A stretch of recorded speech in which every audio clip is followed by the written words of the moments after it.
que l'idée, c'est quoi? Par exemple, moi, je tokenise une carte Pokémon, allez, je dis n'importe quoi. Imaginons. Je la vends, voilà. Et après, quel est mon bénéfice? Quel est l'intérêt pour les gens d'acheter cette partie-là? Parce que cette carte, un bout de carte Pokémon, parce qu'on pense qu'on spécule sur l'augmentation de la valeur de la carte. J'adore Pokémon, c'est toute mon enfance. Je serais incapable aujourd'hui de savoir si cette carte va prendre de la valeur ou telle carte va prendre de la valeur.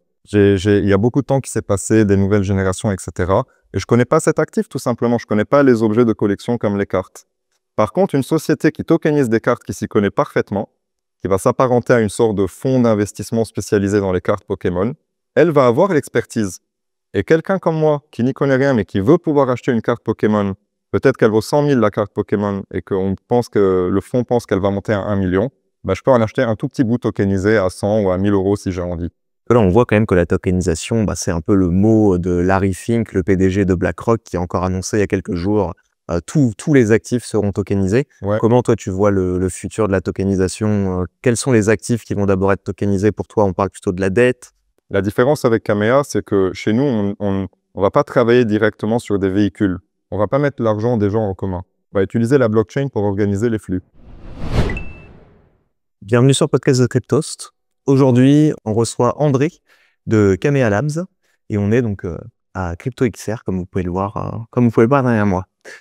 André, est-ce que tu peux te présenter en quelques phrases et puis nous présenter ensuite Kamea Labs? Bien sûr, merci beaucoup Robin pour l'invitation. Je m'appelle André Dibé, je suis un entrepreneur libano-canadien. J'habite en France depuis 2012. Je suis venu à la base faire mes études. J'ai fait une prépa, une école d'ingé, etc. Le truc classique ici. Et très vite après, je me suis passionné pour les startups. J'ai commencé à travailler en 2019 comme consultant qui aidait les startups à faire des dossiers de financement. Et donc, j'avais des clients startups toute la journée. Au bout d'un moment, j'ai voulu investir dedans. Et là, on m'a dit, non, c'est 20 000 minimum, tu ne peux pas mettre 2 000 euros. D'autres m'ont dit, c'est 50 000 euros minimum. D'autres m'ont dit, on prend que des fonds. Et donc, j'ai très bien vu que je ne pouvais juste pas aller investir dans des projets classiques, on va dire. Et de l'autre côté, je commençais à rentrer dans la blockchain. Et en quelques clics, 100 euros, tu peux investir dans des ICO, dans de la DeFi, dans tout un tas de choses.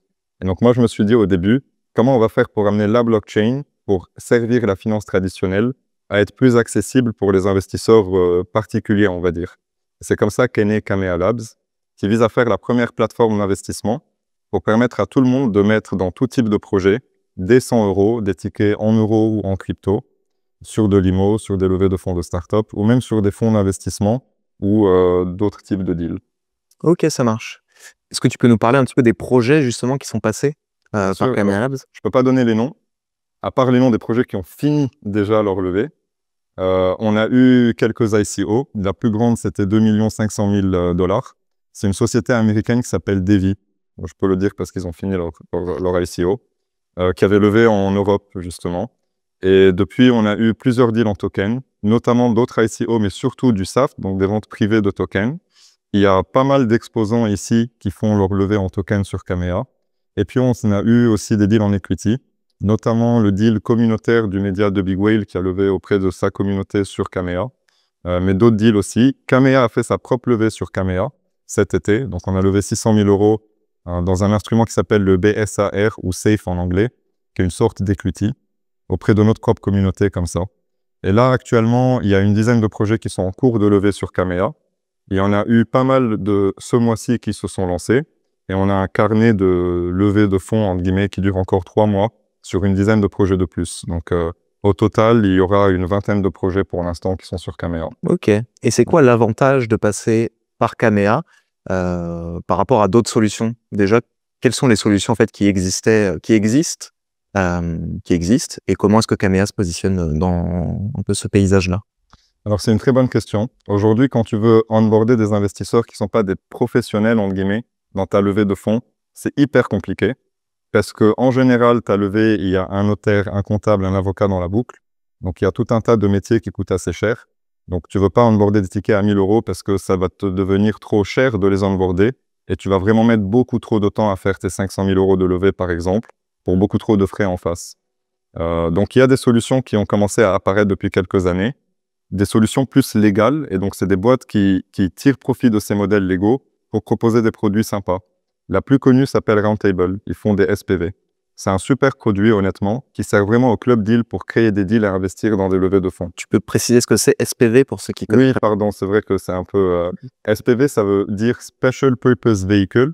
En gros, c'est juste qu'on crée un véhicule d'investissement, donc autrement dit une société quelconque, par exemple une SAS, qui va prendre tous les investisseurs comme actionnaires, qui va mettre l'argent ensemble, en commun, et qui va investir un seul plus gros ticket avec la somme de tous les investissements directement dans la Ça évite ce que tu viens de dire, d'avoir plein de petits investisseurs à bon capital, quoi. C'est ça. Mais le problème de ça, c'est que tu dois créer une société qui elle-même va avoir une souscription d'actionnaires pour ensuite réinvestir.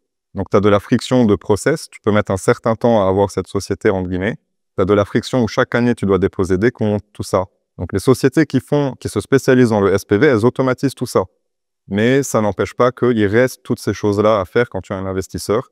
Même si c'est automatisé, tu auras les coûts qui vont arriver, tu auras les signatures qu'il faudra faire. Donc, c'est quand même un système qui peut être un peu compliqué pour certains et qui coûte un certain coût. Donc, en général, pour des petits deals, si on veut lever 200 ou 300 000 euros, ça va être un peu cher.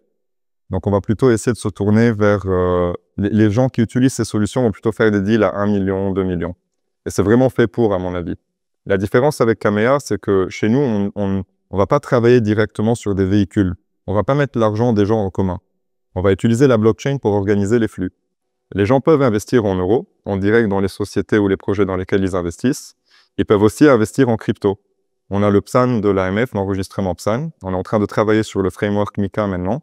Donc, on peut faire des flux crypto pour des levées de fonds, que ce soit de l'equity ou du token. Et c'est ça la particularité de Kamea au final, c'est que c'est flexible pour tous les types de levées de fonds. Que tu fasses du token, de l'equity, des SPV ou pas, tu peux faire ta levée sur Kamea. Tu auras des coûts bien moindres, tu n'auras pas des coûts de création de véhicules, et tu peux organiser tous tes souscripteurs en parallèle qui payent en crypto, en euros, des 100 euros si tu le souhaites en tant qu'entrepreneur qui va lever des fonds. Et la plateforme s'adapte à ton projet de levée plutôt que l'inverse. Ok, je vois. C'est un peu comme si on faisait une sorte d'ICO, mais quand même un peu plus structuré, entre guillemets. En quelque sorte, il faut comprendre qu'une levée en equity et une ICO sur Kamea, c'est la même chose. C'est le même temps d'investissement. Tu vas mettre 5 minutes à aller jusqu'au bout du parcours et à avoir investi. Donc, c'est un peu l'idée de base. C'est comment rendre accessible comme une ICO n'importe quel deal de la finance traditionnelle. Ok, c'est un petit peu comme ce que peuvent proposer des plateformes américaines. J'ai en tête echo.xyz, je crois, ou Légion. Oui. Et donc, c'est un peu le modèle, c'est un peu de vos concurrents, ou en tout cas, vous voudriez concurrencer ce type de boîte-là? Pas exactement. Il y a un modèle similaire sur le token. J'adore Echo et Légion, c'est des très bons exemples parce qu'ils ont trouvé quelque chose de très smart. C'est le moyen comme ils sont américains, ils ont la barrière de ne pas avoir une régulation claire sur les cryptos. Donc, ils ont réussi à créer des systèmes qui sont totalement légaux et qui fonctionnent légalement aux États-Unis, alors qu'il n'y a pas de régulation crypto. Alors que même les ICO sont même quasiment interdites. En tout cas, avant l'arrivée de Trump, il me semblait que les ICO étaient quasiment interdites. Exactement. C'est pas qu'elles sont interdites, c'est que vendre un actif aux États-Unis, il y a un certain encadrement. On va considérer que tu vends une crypto ou de l'equity ou autre chose, tu es en train de vendre à du public un actif. Et donc, la SEC frappait sur les projets crypto qui allaient vendre leurs cryptos comme ça sans demander d'autorisation préalable. Qui, normalement, elle devrait se confronter à tout le process de crowdfunding aux États-Unis qui est très lourd et très coûteux pour pouvoir faire ces ventes de tokens. Et en fait, la SEC avait plutôt une approche d'aller attaquer les gens qui faisaient sans framework, vu qu'il n'y avait pas de règles claires pour les cryptos, mais il y en a sur l'equity, etc. Et donc, Echo et Légion, ce qu'ils ont réussi à faire, c'est que sans casser ce contexte, ils ont pu trouver un moyen légal.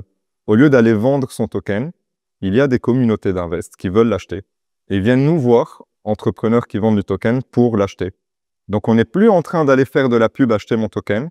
On est en train de recevoir des gens qui veulent investir et on leur dit oui ou non. Et c'est très smart, en fait, comme système légal. Et c'est quelque chose qui pourrait marcher en Europe et c'est quelque chose qu'on pourrait totalement reproduire. Maintenant, pourquoi je ne suis pas un concurrent de Echo et Légion?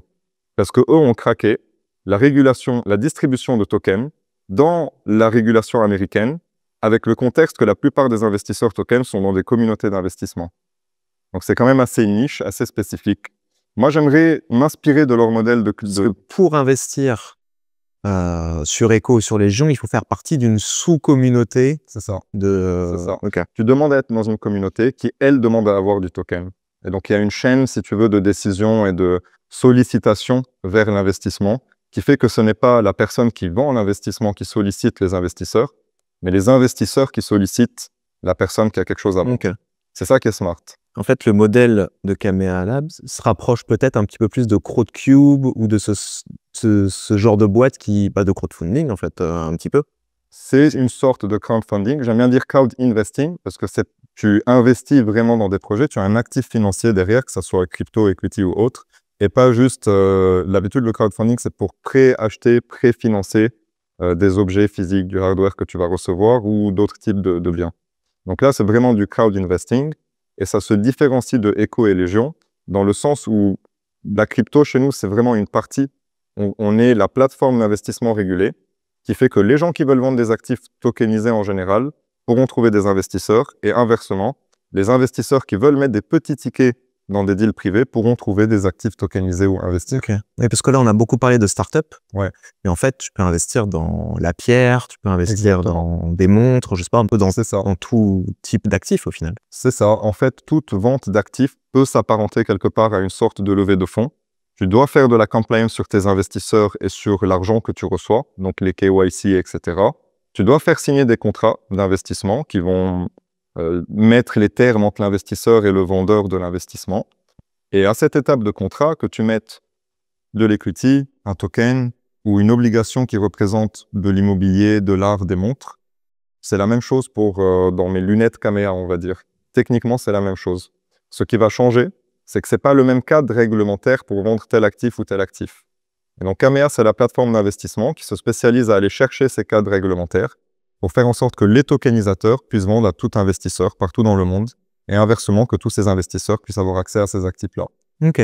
Parce que l'idée, c'est quoi, par exemple? Moi, je tokenise une carte Pokémon, je dis n'importe quoi. Imaginons. Je la vends, voilà. Et après, quel est mon bénéfice? Quel est l'intérêt pour les gens d'acheter cette partie-là? Parce que cette carte, un bout de carte Pokémon, parce qu'on pense qu'on spécule sur l'augmentation de la valeur de la carte.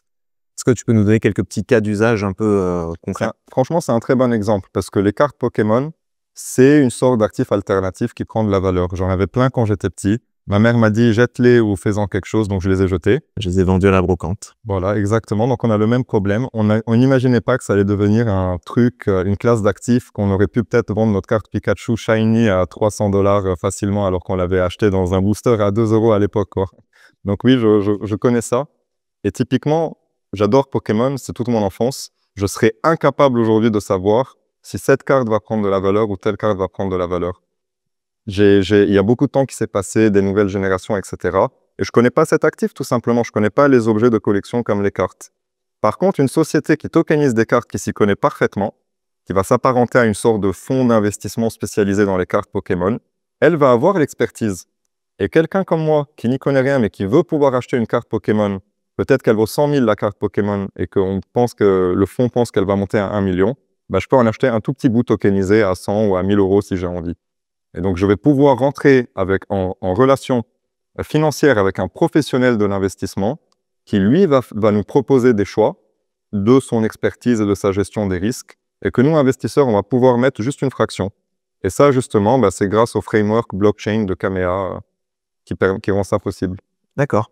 Et quel est l'intérêt, on va dire, pour vos clients? Donc, pas les investisseurs, mais les entreprises, les entrepreneurs qui viennent chez vous. Qu'est-ce qui vous distingue des autres plateformes qui proposent ça? Tu parlais tout à l'heure des notaires, du fait qu'il y a beaucoup d'acteurs, donc j'imagine qu'il y a un gros pourcentage qui est pris quand on fait une levée de fonds ou quand on veut tokeniser quelque chose. Est-ce que toi, tu peux nous donner un peu les pourcentages, peut-être les frais que vous prenez là-dessus et comment est-ce que vous comparez un peu avec les autres sociétés qui proposent ça, les autres acteurs? Bien sûr, bah, on prend un frais qui est proportionnel au volume que tu vas réussir à avoir grâce à Kamea, qui en général va être entre 1 et 2% et demi du volume total.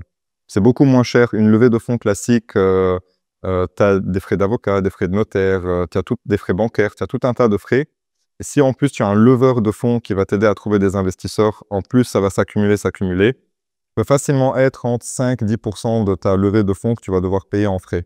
Donc, sur Kamea, c'est déjà 2 à 4 fois moins cher. Et vous, au niveau légal, vous avez des avocats avec qui vous travaillez, j'imagine, pour tout cadrer. Vous remplacez chaque étape, en fait, le notaire, l'avocat, etc. On ne remplace pas les professions régulées, mais on leur donne un cadre pour qu'ils puissent faire des opérations sur les cryptos. Et pour les entrepreneurs, la plateforme automatise tout le process de levée de fonds.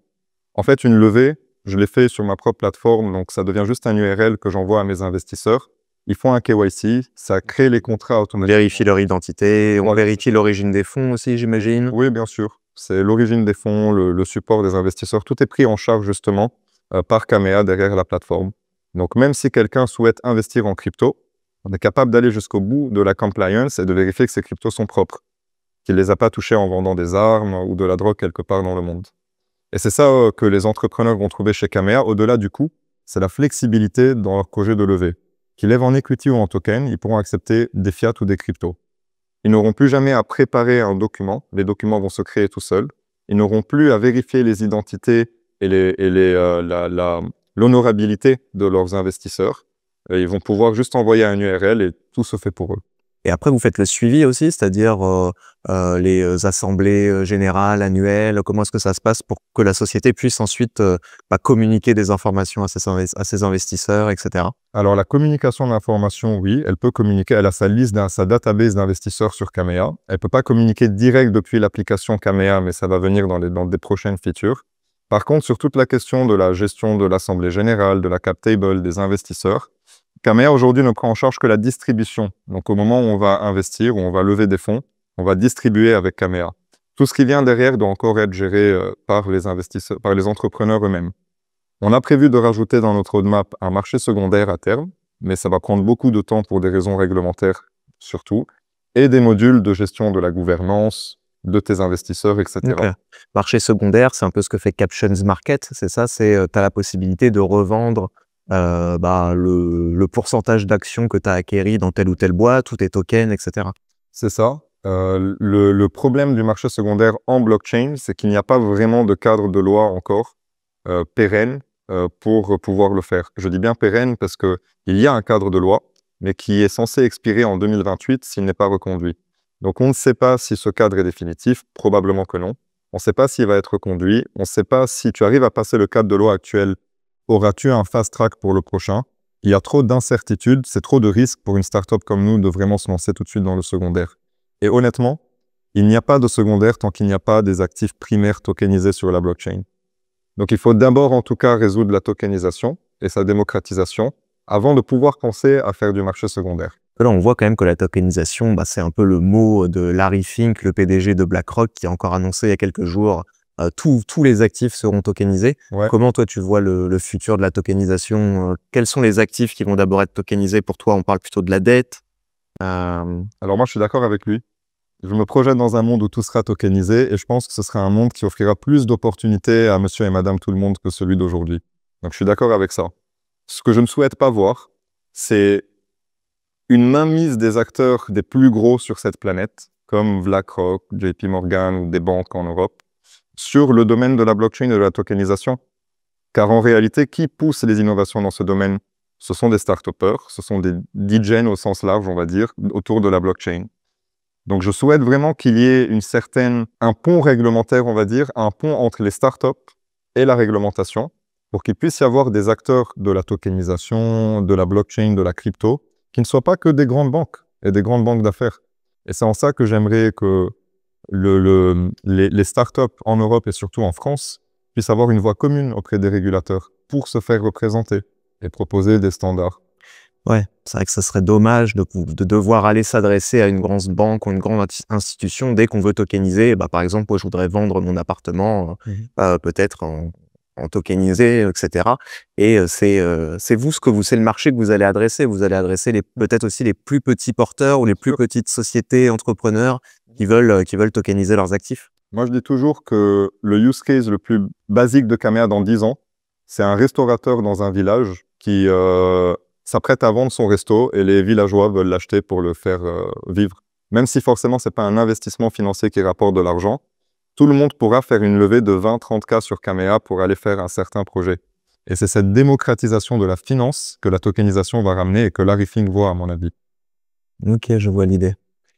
Bon, après, il faut trouver aussi un cuisinier derrière qui puisse reprendre Et toi, tu verrais quoi? Une tokenisation du restaurant, donc les habitants du village propriétaires du restaurant qui se débrouillent ensuite, qui se mettent d'accord pour choisir tel ou tel cuisinier. Peut-être que le cuisinier qui était salarié du resto est toujours là. Peut-être que le propriétaire veut faire la cuisine mais plus s'occuper du resto. Peut-être qu'ils vont trouver quelqu'un d'autre et l'embaucher. Ou alors, peut-être qu'ils vont pas faire un resto, mais utiliser cette salle pour faire autre chose. Ok, bah là c'est intéressant. Et ça veut dire qui s'occuperait de toute la paperasse que le propriétaire du restaurant s'occuperait avant? C'est quoi une DAO? C'est tous les investisseurs qui nomment quelqu'un peut-être, qui délèguent leur pouvoir à quelqu'un qui s'occupe de gérer ça et qui toucherait peut-être un rendement un peu plus important sur qui toucherait peut-être même des dividendes un peu plus importants que ce que les autres investisseurs pourraient toucher. Si on se met un peu, voilà, si on essaie de faire un peu de prospective, comment est-ce que... Alors, il y a quasiment tout qui est possible. Et après, ça dépend de ce que les gens veulent faire comme projet, ce qu'ils peuvent faire aussi comme projet. Ce que tu décris, il y a une personne qui touche peut-être plus de dividendes, mais il fait toute la gestion. Bah, ça ressemble à un fonds d'investissement dans l'immobilier, vu que ça a acheté de l'immobilier. Donc attention, parce que pas tout le monde a le droit de faire ça. Par contre, de la même manière que dans un immeuble, il peut y avoir plusieurs copropriétaires, on peut mandater une société de gestion qui représente tout le monde, qui fait les paperasses pour tout le monde. Bah, ça peut se passer de la même manière sur un seul bien tokenisé où il y a plein de copropriétaires. Il y a aussi parfois, aujourd'hui, la tokenisation de l'immobilier. C'est surtout une société qui achète un bien immobilier et qui émet à ses investisseurs de la dette sous forme de tokens, donc des obligations tokens, qui vont représenter cet investissement dans l'immobilier. Donc les gens n'ont pas l'immobilier, ils ont une dette d'une entreprise qui a l'immobilier. Dans ce genre de cas de figure, il n'y a pas de gestion de l'immobilier car c'est la société qui détient qui doit le gérer. Et la plupart des tokenisateurs aujourd'hui le font comme ça. Donc resteront de toute façon les maîtres de la gestion. Ok, et eux ils prennent un pourcentage, j'imagine. C'est ça. Mais par contre, tout est possible dans l'avenir. Moi, je souhaite qu'il y ait un cadre légal et réglementaire qui permette de tokeniser le mètre carré, qui fait que chacun est vraiment propriétaire d'un bout de mètre carré, d'un bout de mur dans un certain bien immobilier. Mais aujourd'hui, en France, ça n'existe pas.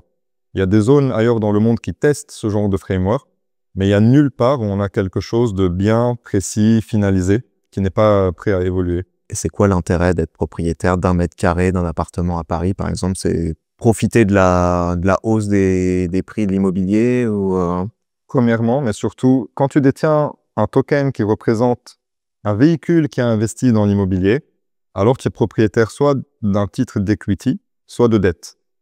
Tu n'es pas propriétaire immobilier. Donc tu vas avoir les droits sur, en tant que créancier ou en tant que actionnaire de la société. Or, quand tu as de l'immobilier, tu es dans un autre cadre, en quelque sorte. Oui, tu as directement accès au mètre carré, mais tu es aussi officiellement un propriétaire immobilier en France. Tu peux hypothéquer ton bien immobilier à la banque. Il y a tout un tas d'opérations que tu peux faire autour de ton immobilier. Le but d'être directement propriétaire d'un token de mètre carré, entre guillemets, pour l'appeler comme ça, ce serait ça. Ce serait de faire passer ton token ensuite, qui représente ton mètre carré, dans la DeFi, pour l'hypothéquer, avoir un autre prêt, reacheter de l'immobilier, etc. Faire des leviers, des opérations financières. Ouais. Donc c'est oui, c'est pouvoir faire un emprunt, par exemple, sur la finance décentralisée, en mettant ce qu'on appelle en collatéral, donc en disant, bah voilà, je mets en gage les actifs que je détiens en fait dans la vie réelle, qui sont tokenisés C'est ça. et qui permettent justement de prouver qu'on a bien de la valeur, ce qu'on appelle on peut dire off-chain, et qu'en cas de après il y a tout un système en cas de non-remboursement du prêt, il faut liquider cet actif-là pour... Ça, c'est le travail des plateformes de lending au final. Il y a aujourd'hui du lending sur des crypto-monnaies, des utility tokens, on va dire. Il n'y a pas encore vraiment de lending sur des security tokens. Donc, il y a peut-être un cadre assurantiel, légal à développer, mais aussi de la tech pour pouvoir prendre en charge ces objets-là. Mais le use case typique, ce serait Auxerre Expo qui veut tokeniser cette salle et nous la vendre. On achète chacun un mètre carré. On va sur Kamea pour faire tout le process d'un point de vue légal et compliant. C'est Auxerre Expo qui reçoit notre argent, notre investissement directement. Et après, notre token qui représente le mètre carré, on peut aller sur Morpho, par exemple, le bloquer chez eux, prendre un prêt, et puis refaire une opération dans l'immobilier ou autre. Et la valeur du mètre carré d'Auxerre Expo dépendrait du nombre peut-être d'événements qui a lieu dans le... Peut-être, et à chaque location, en tant que propriétaire immobilier, bah, tu as un bout de la location, tu as un bout de la rente. Ok, intéressant. C'est intéressant d'explorer un peu... Il y a encore tout à faire, c'est ça que j'aime dans cet écosystème, c'est qu'il est devenu suffisamment grand, sérieux et un début de maturité pour pouvoir aller faire des choses plus grandes devant. Et ces choses plus grandes devant que je vois est vraiment ce qui me montre qu'il reste 99% des choses à faire dans la blockchain. Le fait que Larry Fink en parle maintenant, alors qu'il n'est pas capable de tokeniser tout et n'importe quoi aujourd'hui, mais il souhaite le faire. Pour moi, ça veut bien dire qu'on est vraiment au tout début, qu'il y a tout à inventer, qu'il peut y avoir un bras de fer entre les banques et les startups blockchain pour inventer des standards, et que c'est à nous, écosystème blockchain, de porter notre voix d'une manière claire face aux régulateurs et aux banques, pour pouvoir créer des standards qui respectent, bien sûr, ce que veulent les régulateurs et ce que veut le marché, mais aussi les valeurs de la blockchain. On a fait cette tech parce qu'on avait besoin de quelque chose pair à pair pour un système financier sans frontières. Et donc, il faut respecter ces valeurs-là, ne pas enlever la pseudonymisation, ne pas enlever la self-custody et le côté permissionless des blockchains publiques, mais il faut bien sûr trouver un entre-deux entre les régulations, ce qu'elles vont nous demander, et ne pas compromettre avec les valeurs de la blockchain. Oui, les valeurs, gérer soi-même ses fonds, Exactement. Que ce soit sans permission, que tout le monde puisse l'utiliser, etc. Exactement. Et ça, c'est, à mon avis, pas les banques qui ont cette vision de la blockchain pour pouvoir pousser des standards qui soient self-custodial mais compliant. À mon sens, il n'y a que l'écosystème qui peut faire ça.